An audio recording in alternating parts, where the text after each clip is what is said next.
अर्थात रात्रीतून त्या ठिकाणी रस्ता डांबरीकरण झाले, त्याचबरोबर नगरपालिकेच्या सार्वजनिक मालमत्तेला नुकसान पोहोचले। यासाठी आज शहर विकास आघाडीच्या माध्यमातून निवडणूक निर्णय अधिकाऱ्यांच्या दालनामध्ये खरं तर ठिय्या आंदोलन करण्यात आलं। त्या ठिकाणी आपण आक्रमक झाल्याचं पाहायला मिळालं। काय नेमका प्रकार होता?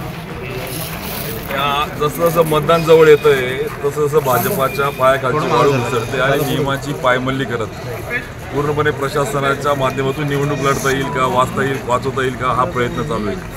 खरं तर 5 वर्ष आमदार राहून परत दुसऱ्या टर्मचे आता 6 वर्ष होऊन गेले। प्रशासकाचे कालावधीमध्ये पूर्ण आमदारांचं लोकप्रतिनिधी नियंत्रण असतं। एवढं असताना देखील ते काम करायचे बोंब पडले नाही आणि मग आता कुठेतरी आपण त्याला म्हणतो की जेव्हा कळतंय पायाखालची वाळू घसरली आणि मग लोकांच्या त्या ठिकाणी कुठेतरी असा चुकीचा प्रचार करता येईल का, हा प्रयत्न सुरू आहे। त्या ठिकाणी आम्ही शहर विकास आघाडी सर्व उमेदवार तात्काळ या बाबीची सविस्तर चौकशी करून प्रशासनाने देखील गुन्हा दाखल करण्याची त्या ठिकाणी सांगितलं आहे। दुसरं, खरं तर लोकशाहीमध्ये निवडणूक हा एक उत्सव आहे। लोकशाहीच्या माध्यमातून निपक्षपातीपणे कुठल्याही दबावाला, दहशतीला, भीतीला बळी न पडता किंवा दुबार बोगस मतदान होता कामा नये याबाबतचं वारंवार आम्ही त्या ठिकाणी प्रशासनाला कळवतोय। पण दुर्दैवाने प्रशासन दबावामध्ये आहे। या ठिकाणी काही ग्रामीण भागातले काही मतदारांचे नातेवाईकाचे जे मतदान नोंदवले आहे त्याची यादी आम्ही त्यांना आज दिली आणि असं एक जरी दुबार किंवा बोगस मतदान त्या ठिकाणी झालं तर याला सर्वस्वी जबाबदार प्रशासन असेल। प्रशासनाने देखील तात्काळ CCTV लावण्याच्या सूचना दिल्या आहेत आणि आम्ही सांगितलं आहे जर तुम्ही नाही करू शकत तर आम्हाला सांगा, आम्ही आमच्या कॅमेरा त्या ठिकाणी लावू, जेणेकरून मतदानावर त्या ठिकाणी अडचण येता कामा नाही, परंतु दुबार किंवा बोगस वोट होता कामा नाही।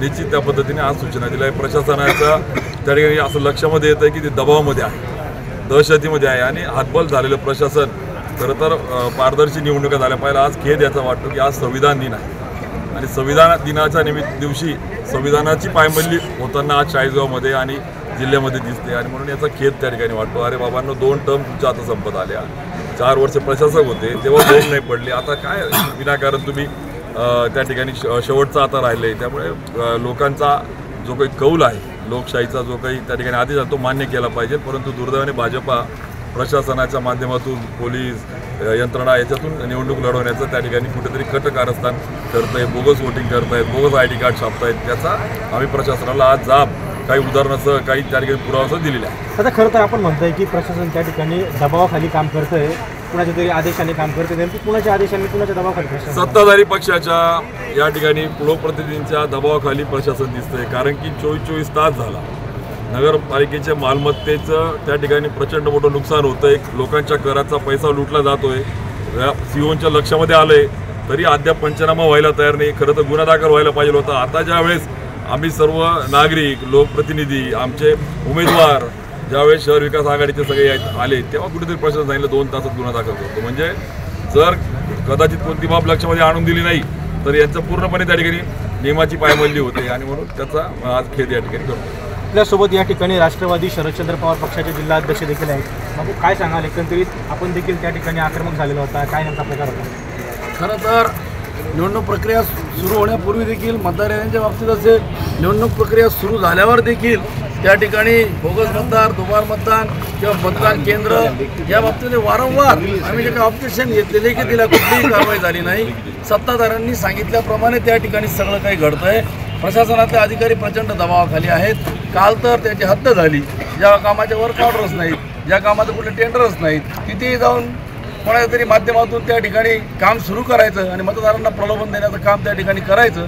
अशा पद्धतीनं पूर्णपणे कायद्याचा गैरवापर, कायद्याला कुठेही न घाबरता, प्रशासनाला न घाबरता अगदी वन मॅन शो मी सांगेल आम्ही सांगू तसं असा प्रकार भारतीय जनता पार्टीच्या वतीने या ठिकाणी करण्यात येतोय। ते आम्ही अधिकाऱ्यांच्या लक्षात आणून दिलेलं आहे। अधिकारी हतबल झालेले आहेत, त्यांची अक्षरशः कीव येते आहेत, पण शेवटी कायदा आणि नियम मोठा आहे हे अधिकाऱ्यांना या ठिकाणी मान्य करावं लागलं आणि त्या पद्धतीने ते आता कारवाई करणार आहे।